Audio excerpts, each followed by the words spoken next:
A few moments later.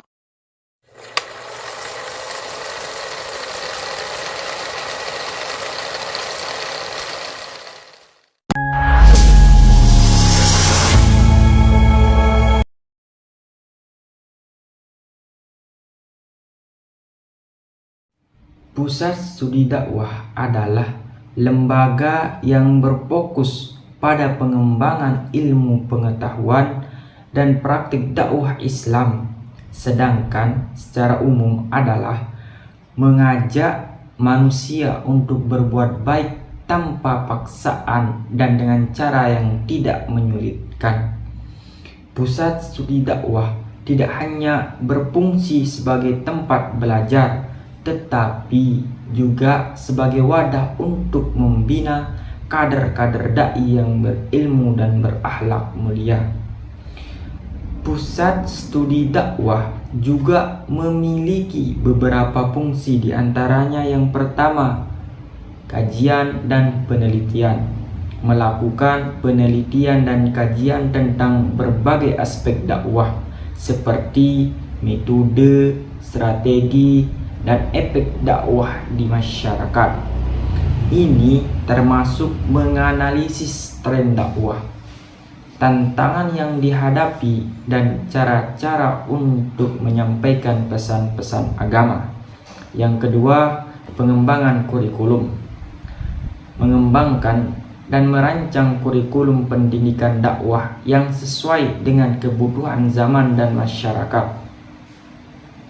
Ini meliputi penyusunan materi, ajaran, modul pelatihan, dan bahan-bahan referensi untuk pendakwah.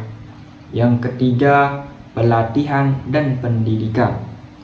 Menyelenggarakan pelatihan, seminar, dan workshop untuk meningkatkan keterampilan dan pengetahuan pendakwah. Ini membantu pendakwah memahami berbagai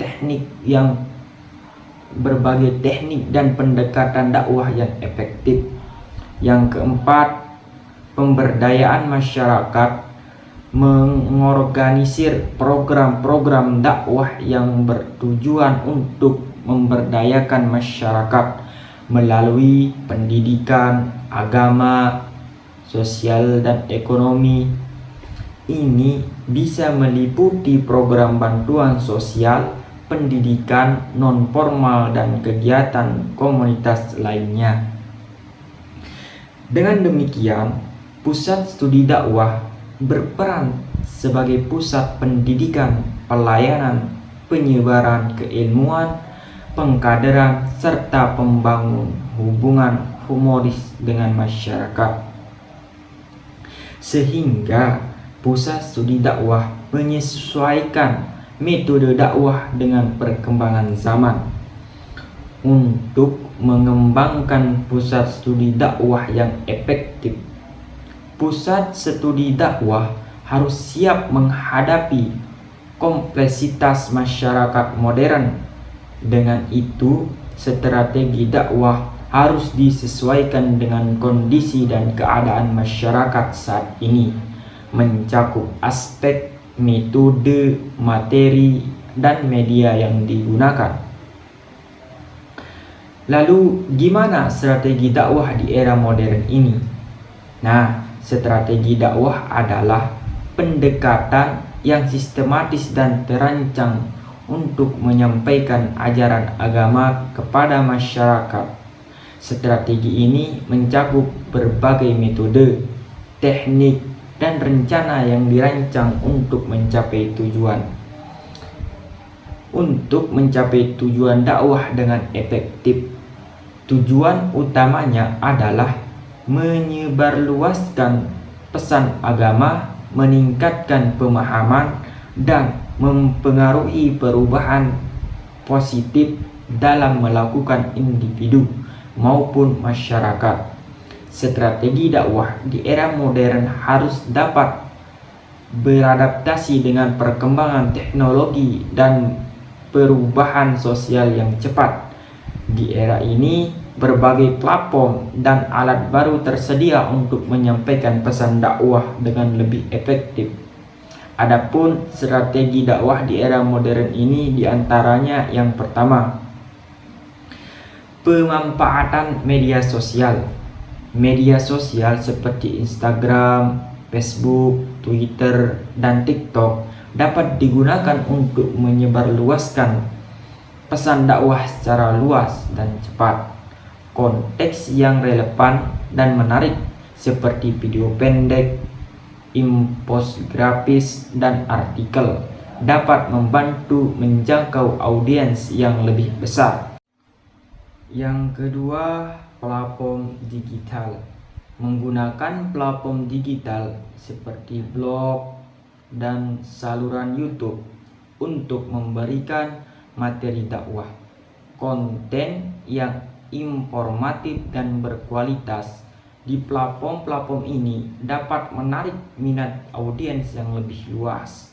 Yang ketiga, pendidikan online.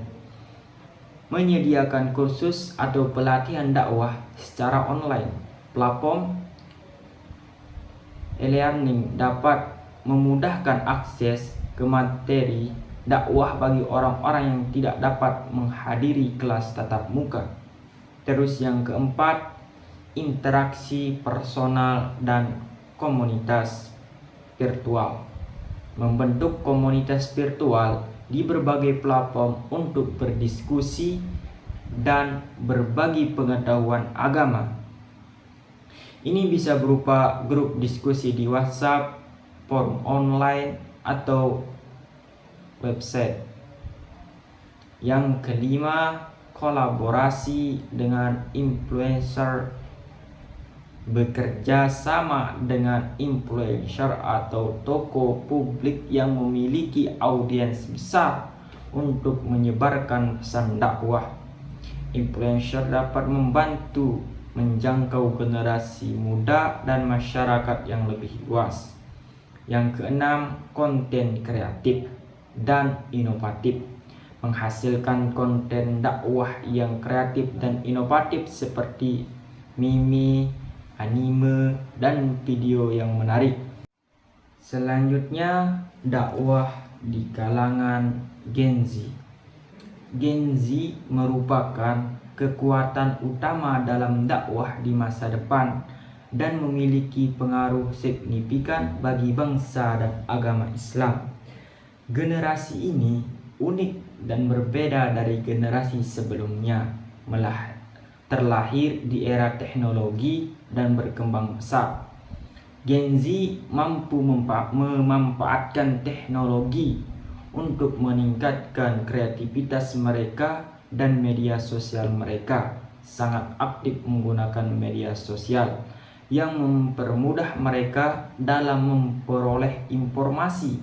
Hal ini memberikan kesempatan kepada dai untuk menyampaikan dakwah tanpa harus turun langsung ke lapangan, serta mempermudah masyarakat untuk mengakses informasi tentang ajaran Islam di media sosial. Mungkin ini saja yang saya sampaikan buat hari ini. Kalau ada kata yang salah mohon dimaafkan. Sekian, assalamualaikum warahmatullahi wabarakatuh.